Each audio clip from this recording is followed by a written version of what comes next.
And I want to start the program by talking about, and also yesterday I note, a coalition of Māori health experts. And I presume that just means health experts who happen to be Māori, because there is no, I don't think the physiology of a Māori body is, or the biology of a Māori body is any different than a Pākehā body or a Chinese body, or we're all human, literally. We are all human, and basically our bodies all work the same.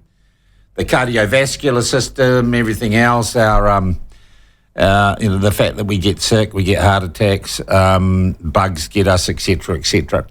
But a bunch of Māori health experts came out yesterday and basically said the tobacco, or the axing of the draconian tobacco restrictions, were terrible and racist for Māori, etc., etc., etc. And I'm going to restate the logical conclusion of that sort of silly argument.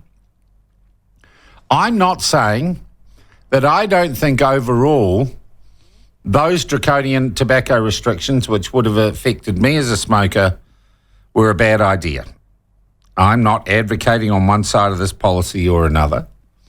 And I'm not saying that I don't think that the tobacco industry or the lobbyists played a pretty sharp game by engendering the support of dairies who would have suffered terribly in terms of their business without tobacco. I think the fear-mongering over the black market was a bit of a have, to be honest. But the government came in, and components of the government had said they'd changed the policy. It was changed. Smoking is a dying art, and that's going to happen no matter what government policy is. But I am not convinced by the ridiculous and repeated assertion that somehow this is a racist policy. The increase in the cost of tobacco, because they disproportionately smoke, Māori people, of course, they would have had to pay more money.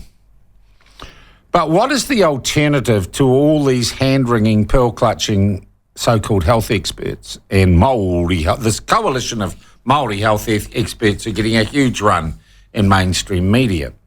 Well, okay, I'll accept your proposition. Let's accept the proposition that this is a racist policy and it's disproportionately going to be bad for Māori. Okay, let's accept that. So, boy, if that's the case, let's address that. Let's have a government specifically address that. So let's say that to protect Māori, without being in any way patriarchal or colonial, we're going to have a special law for Māori because they're specially disadvantaged by tobacco. So we'll have a special law that Māori people can't buy cigarettes. Let's just introduce that law. And this is the only way to address, if these concerns are real, this is really the only fair way and proper way and direct way to address the concerns that are being raised ad infinitum by the pearl clutchers. So we have a special law that says Māori people cannot buy tobacco products, which then, I guess, to enforce that law properly and not be racist and not discriminate against Māori, we're going to have an identity system for people who are Māori, aren't we? Because otherwise, someone who's not a Māori, who's allowed to buy cigarettes and kill themselves, what if they get mistaken for a Māori and they get denied the right to kill themselves? Well, we couldn't have that, could we? And if we want to advantage the Māori, we've got to be able to identify Māori people so we can tell them what to do, wag our finger at them and say they are too foolish to make their own smart decisions about smoking. So, all right, we passed that law, and then we have a new law that is basically the identification system for Māori people. So it'll be a card or something, maybe a little tattoo or something, an app on your phone that says, I am a Māori. Right, but how do we then decide what a Māori is? Well, we could just have people self-identifying, but that wouldn't work. That wouldn't work because Māori smokers would just self-identify as Pākehās so they could buy the cigarettes, wouldn't they? So we really are going to have to test people, I think, and figure out what the DNA strand has to be. Everyone's, well, just for Māori, I need to be cited Māoris, everyone's going to have some sort of DNA test to determine the makeup of their DNA and whether they're Maori or not. We can't trust people to self-identify as Maori because they're tobacco addicts. So they'll lie, you see. So, all right, to make sure that we don't discriminate against Maori with these terrible tobacco policies, we're going to have this national DNA test. And I guess we might as well give everyone a card that says what they are or that they're not Maori. Or maybe you should just have to show your I'm not a Maori card to buy tobacco. That would be a better idea. Okay, so let's give all of us the I'm not a Maori card.